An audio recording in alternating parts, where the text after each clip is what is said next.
Hello and good evening to all of you. तो दोस्तों, आज से मैं इंग्लिश वोकैबलरी की एक सीरीज़ शुरू करने जा रहा हूँ, जिसके अंदर मैं डेली आपके पास इंग्लिश वोकैबलरी के 10 वर्ड्स लेके आऊँगा। इन 10 वर्ड्स के मीनिंग भी दूंगा और साथ में इनको सेंटेंस में कैसे यूज़ करना है वो भी बताऊँगा।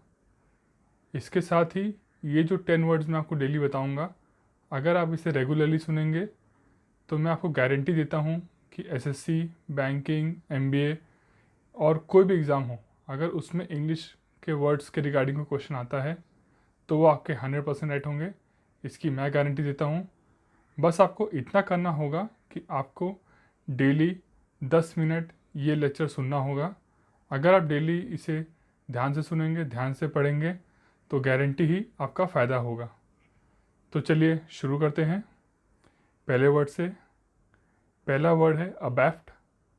अबैफ्ट, इसका मीनिंग क्या होता है? इन और behind the stern of a ship, यानी कि जहाज़ की पतवार की ओर। अब ये स्टर्न क्या होता है? तो ये जहाज़ का पिछला हिस्सा होता है। देखो मैंने डायग्राम में दिया भी हुआ है, जहाज़ के पिछले हिस्से को स्टर्न बोलते हैं। तो उस साइड पे अगर कुछ चीज़ होती है तो उसको बताने के लिए हम अबैफ्ट वर्ड का यूज़ करते हैं। अबैफ्ट यानी कि ABAFT इसकी स्पेलिंग है, ठीक है। इसको हम सेंटेंस में कैसे यूज़ करेंगे?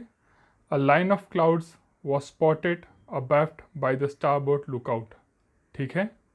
अबैफ्ट इसका मतलब होता है जहाज़ की पतवार की ओर। आगे चलते हैं। अबैंडन, ABANDON, अबैंडन मतलब टू लीव, यानी कि छोड़ देना, त्याग देना। इसका हम सेंटेंस में कैसे यूज़ करेंगे? Rita's mother had abandoned her at an early age. Rita की माँ ने रीता को बचपन में ही छोड़ दिया। अबैंडन, छोड़ देना या त्याग कर देना। आगे चलते हैं।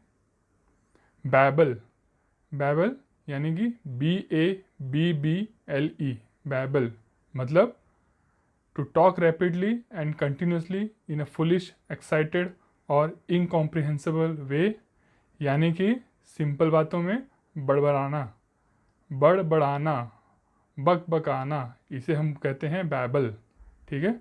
इसका हम सेंटेंस में कैसे यूज़ करेंगे? Pay no attention to her, she is just babbling, ठीक है। आगे चलते हैं। नेक्स्ट वर्ड है बैसीवोरस। स्पेलिंग है BACCIVOROUS, मतलब फीडिंग ऑन बेरीज, बेर जैसे फल खाने वाला। दोस्तों एक चीज़ याद रखिएगा, अगर किसी भी वर्ड में वोरस लिख के आता है तो इसका मतलब होता है किसी खाने की चीज़ से रिलेटेड। मतलब हर्बीवोरस हुआ तो मतलब जो हर्ब खाता है वो हर्बीवोरस हुआ। हर्ब मतलब प्लांट्स हो गए। उसी तरीके से होता है कार्निवोरस, जो मीट खाता है। तो अगर किसी वर्ड में वोरस लिखा हो तो मतलब वो किसी ईटिंग रिलेटेड वर्ड है ये, ठीक है। इसका हम सेंटेंस में कैसे यूज़ करेंगे? इसका हम सेंटेंस में यूज़ करेंगे बर्ड्स आर यूजुअली बैसीवोरस, ठीक है। आगे चलते हैं। कैश, स्पेलिंग है CACHE, कैश मतलब a hidden storage space for money और प्रोविजंस और वेपन्स, यानी कि छिपाने की गुप्त जगह, छिपाने की जगह, ठीक है। इसका हम सेंटेंस में कैसे यूज़ करेंगे? अ ह्यूज आर्म्स कैश और डिस्कवर्ड बाय पुलिस, ठीक है। स्पेलिंग याद रखिएगा CACHE, मीनिंग याद रखिएगा छिपाने की जगह या गुप्त जगह। आगे चलते हैं। कैकोग्राफी, कैको मतलब होता है बुरा, ग्राफी मतलब लिखावट, यानी कि बुरी लिखावट। In English a poor hand writing. दोस्तों यहाँ पे ध्यान रखिएगा, ये कैको एक कॉमन वर्ड है। अगर किसी भी वर्ड में कैको लिखा हो तो इसका मतलब नेगेटिव सेंस में होता है। It means in a negative manner. हो सकता है लिखा हो कैकोफोनी। अगर कैकोफोनी लिखा है तो कैको मतलब बैड, फोनी मतलब आवाज़, बैड साउंड, ठीक है। तो कैकोग्राफी को हम कैसे वर्ड में यूज़ करेंगे, कैसे सेंटेंस में उसको यूज़ करेंगे? तो सेंटेंस होगा since your cacography is difficult to read, you should definitely type your essay, ठीक है। आगे चलते हैं। डैबलर, स्पेलिंग है DABBLER। मतलब क्या?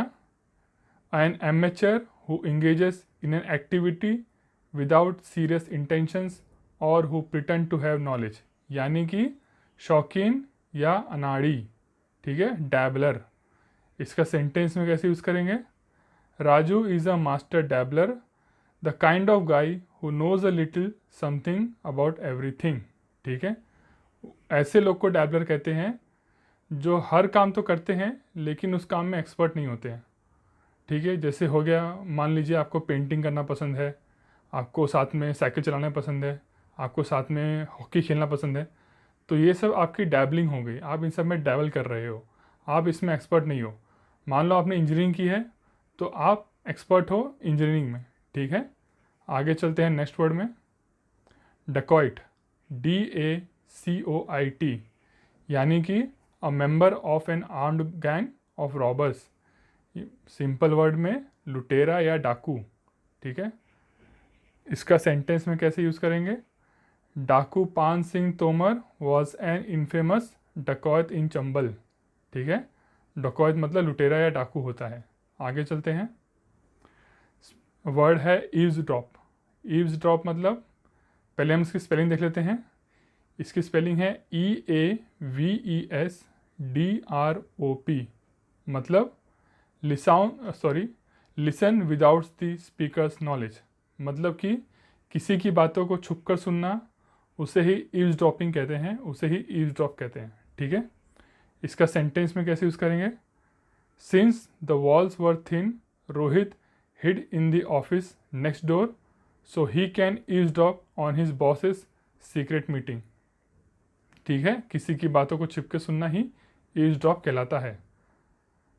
आगे चलते हैं, इसेंट्रिक। स्पेलिंग है ECCENTRIC,